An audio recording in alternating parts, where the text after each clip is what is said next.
last. But it's alcohol-based too, so it helps clean. Right. So once in a while, it's good to use alcohol, because it just gunks up so bad. How about, so a couple of these I got were really old. I haven't smoked in years. They had this like flavor in the bowl.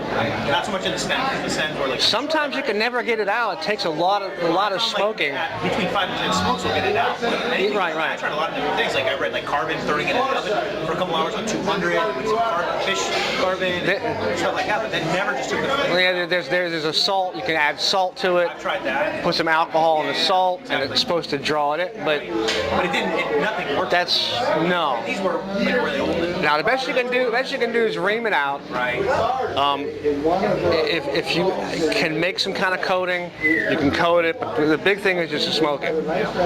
So you don't generally do like a salt treatment or no or anything like that to get them. I mean, you can rub it out without after you ream it. You can rub it with alcohol a little bit, just to put. I do that too. Sometimes I just do this in my Well, some people will plug up the draft, the mortise, pour alcohol in it, and let it sit. Right.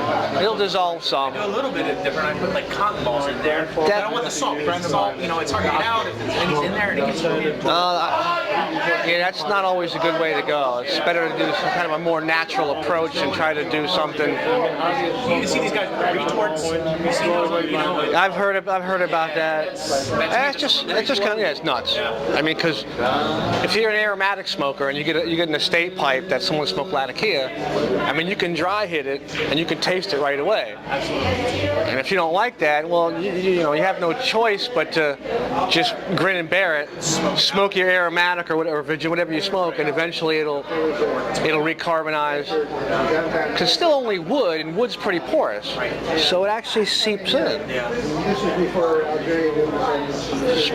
So it takes some time to smoke that out. Yeah, and I still, some of them were like 5 or 6 months. Those were like 7, 8. I mean, you can taste it in the stem. You can smell it in the stem too. It's a different.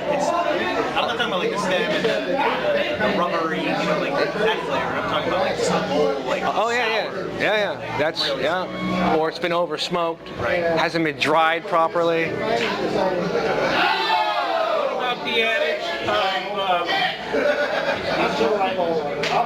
don't clean your pipe until it's completely Well, the big thing with that is when it's real hot and you try to take the stem out, it's real tight. So it's better to let it cool off, then you can dismantle the stem. It's strictly a stem issue. It's strictly a stem issue that has nothing to do with caking. No, unless Strictly a stem issue. unless the mortise is so dirty and full of tar that it's real tight. And then sometime you go to clean the mortise, then your stem is loose. So then you got to spread your stem, you got to heat it, put some kind of something in there to spread it. So I've seen that a bunch too. You get a pipe and the stem's real tight. After you clean it out, then the stem is really loose. It's just gotten so full of tar that it builds up a few thousands. Then the stem, and then there again, if the stem is real tight and you can't get it out, stick it in the freezer for 5 minutes.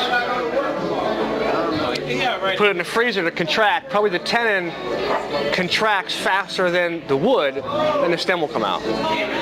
So I've had that too, where it's like, or if it squeaks and makes a bunch of noise, beeswax. Put a little beeswax on the tenon. That lubricates it and it makes it really nice. Beeswax. Makes a nice difference. Only if it's real tight. And then a lot of guys making pipes use Delrin. Use Delrin tenon, which is like slippery anyway. From a pencil. Yeah, graphite. I saw that once too, and it just wasn't nowhere near as good as beeswax. Beeswax was much nicer than the graphite. So you use the beeswax if it's loose or tight? Yeah, if it's tight and it squeaks. Oh, okay. And it makes noise. I've heard beeswax too if it's too loose. Sometimes it'll eventually, I don't know. No, usually if it's too loose and put beeswax, it's even looser. Then it's more slippery. So how do you take it? I don't have any of that problem. To tighten the stem, you got to spread it. Some guys will heat it and push it against a flat surface. I actually use an awl, a real fine tapered awl. Heat it up just a little bit. Yeah, I'll make a little mark, put it in cold, make a mark, then heat it, and then watch the mark and push it in a little bit. And then, test it. I remember I had one that was really loose, so I had to do that. I did it over an open flame, it's almost like Alcohol. heating it up a little bit. Alcohol flame, you got to heat it. Then you got to be careful too when you stick it in, because if you twist it a little bit and you twist the tenon, all of a sudden you got a huge gap in the shank when you push it in. So you got to make sure when you heat it, you don't twist it. I mean, you can fix that too. If it's twisted, then you got to reheat it and then straighten it out, cool it off under cold water. So, yeah, there's, it's just crazy, all the little things that you got to do or what could happen. But the biggest thing is just to don't let it get really bad, Even I think W.O. Larson talks about if you use a wooden match.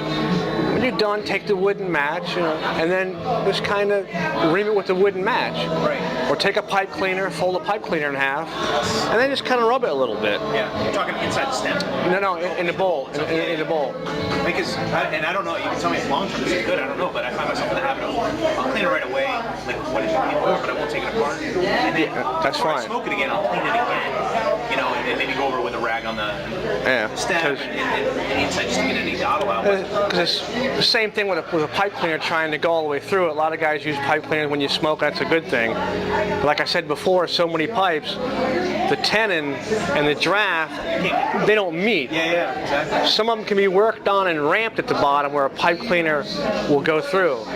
You see some of the better pipes, you take them apart, and you'll see on the bottom where it's been ramped. So the pipe cleaner will make that transition and make it through into the bowl. That's what they're saying, whenever you're buying a pipe, stick a pipe cleaner in there, see if it goes all the way down. But a lot of guys, they won't buy a pipe if they can't put a pipe cleaner in there, which to me is kind of ridiculous, because if the pipe is beautiful and you love it and the grain is great, well, it's okay to take it apart. I mean, it's made to be, you don't want to take it apart 10 times a day. I mean, but every once in a while, you got to take it apart anyway to get inside the mortise and clean that out.